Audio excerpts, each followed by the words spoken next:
I am utilizing the Bid Integrations plugin to establish a connection between these two platforms. Let's go to Bid Integration Dashboard. Now click Create Integration.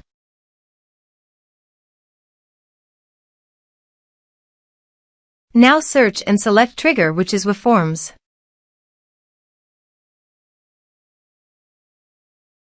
Select a form.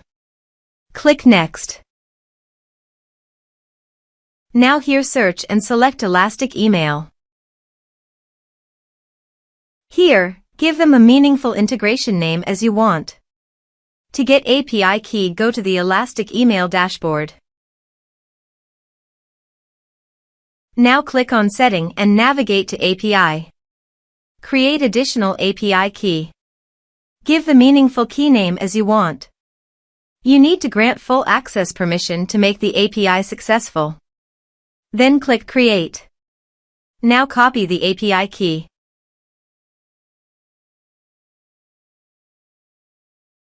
Paste it here. Now click Authorize. Authorization is successful.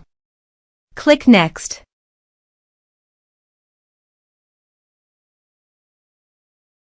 Now select the lists.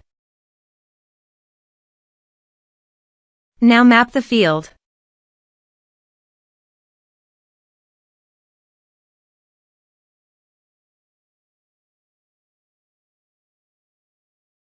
Here is the conditional logic. You can use it if you want.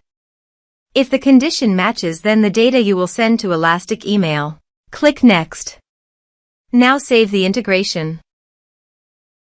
Now go to your form and type some information and submit the form. The form is successfully submitted. Now navigate Elastic Email page, navigate to the audience, then navigate to the lists. Now select the list. Here is the data that came into Elastic Email through the integration. Thanks for watching.